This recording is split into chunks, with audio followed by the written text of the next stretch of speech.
Buat mereka yang korupsi, mereka harus dihukum seberat-beratnya. Penyalahgunaan kekuasaan yang merugikan negara untuk diri sendiri. Korupsi adalah tindakan tidak terpuji yang merugikan orang lain dan juga diri sendiri.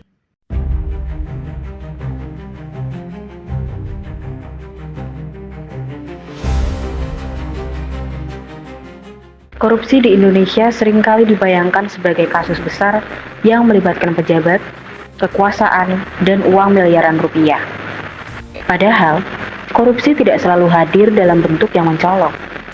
Ia juga tumbuh dari kebiasaan-kebiasaan kecil yang perlahan dianggap wajar.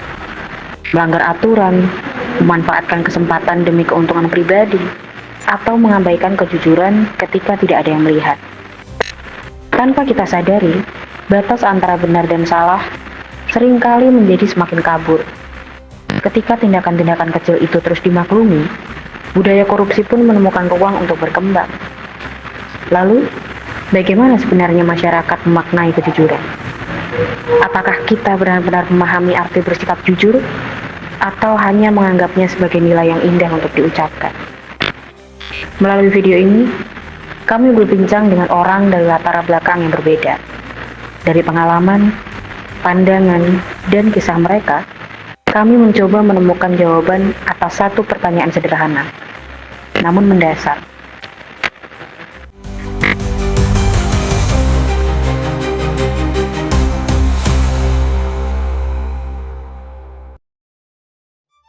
Korupsi bukan hanya tentang penyalahgunaan jabatan atau kerugian negara dalam jumlah besar. Perilaku tersebut juga dapat berawal dari tindakan-tindakan yang sering dianggap sepele dalam kehidupan sehari-hari. Ketika kejujuran mulai diabaikan, tanggung jawab tidak dijalankan, dan kepentingan pribadi didahulukan di atas kepentingan bersama, benih-benih perilaku koruptif mulai tumbuh. Karena itu, membangun budaya anti korupsi harus dimulai dari kebiasaan baik yang kita terapkan setiap hari. Sikap anti korupsi ini memang sesuatu yang harus dilawan bukan hanya secara kolektif, tapi bagi individu. Bagi saya sendiri, korupsi itu bukan cuma tentang uang, tetapi lebih dari itu, waktu itu adalah sesuatu yang paling sering dikorupsi. Kita tahu sendiri di negara kita yang sangat memprihatinkan ini, saat ini budaya ngaret itu masih sering terjadi atau tidak tepat waktu, dan itu salah satu bibit-bibit korupsi yang tanpa kita sadari akan membentuk habit kita di masa depan.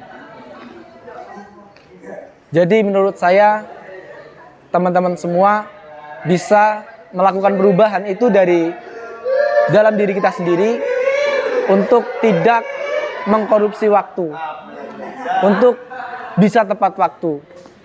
Karena time is money, waktu adalah uang. Itu nyata dan itu benar.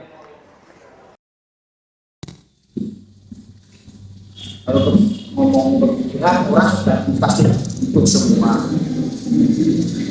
Karena uang contoh dan kalau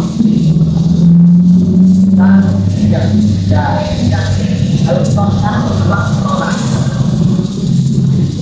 dan ada yang ini terus yang uang bapak tidak perlu kan kadang naik kan kadang rame kadang tidak terus nanti kalau lagi sepi kita bilang bos lagi sepi naik maaf cuma orang yang itu beda dari yang juga itu ngasih tapi itu tidak mati tapi aku setornya cuma 50 alasan bos ngamen ini jadi ngamen cuma dapat 100 cuma tidak pelan 50.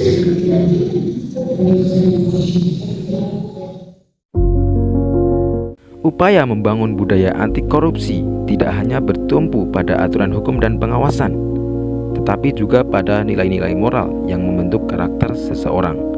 Agama mengajarkan pentingnya kejujuran, amanah, dan tanggung jawab sebagai pedoman dalam menjalani kehidupan.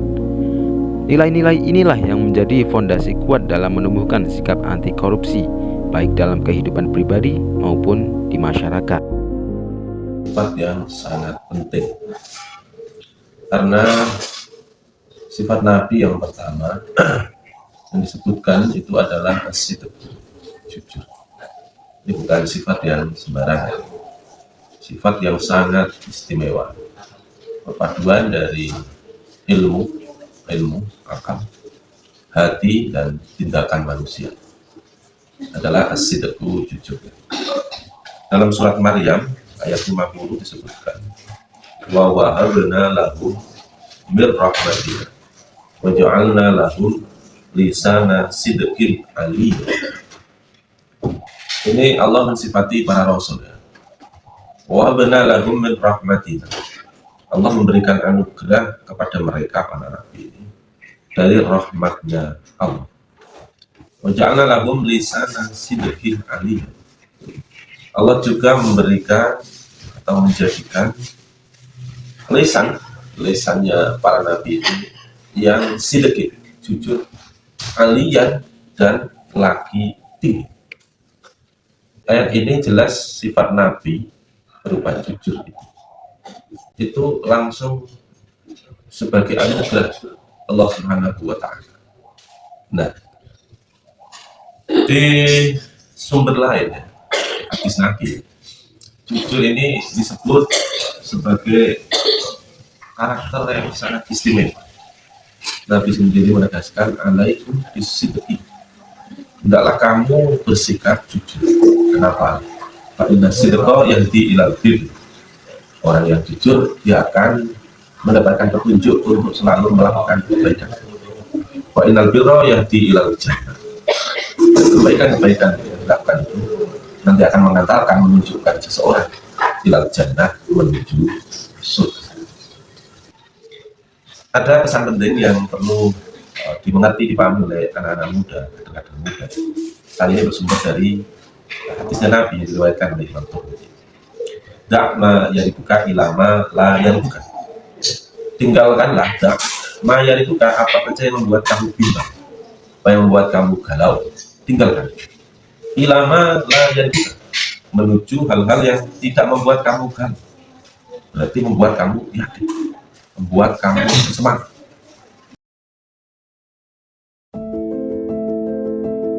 Dari mahasiswa yang duduk di bangku kuliah, warga yang bekerja di jalanan, hingga ulama yang mengajarkan arti kehidupan, semuanya sepakat bahwa kejujuran bukan milik satu kalangan saja. Ia ada di mana-mana dan bisa dimulai oleh siapa saja. Mari menjadi good and smart citizen dan menemukan sikap anti korupsi. Mari menjadi good and smart citizen dan menumbuhkan sikap anti korupsi. Mari menjadi good, smart, and citizen dan menumbuhkan sikap anti korupsi.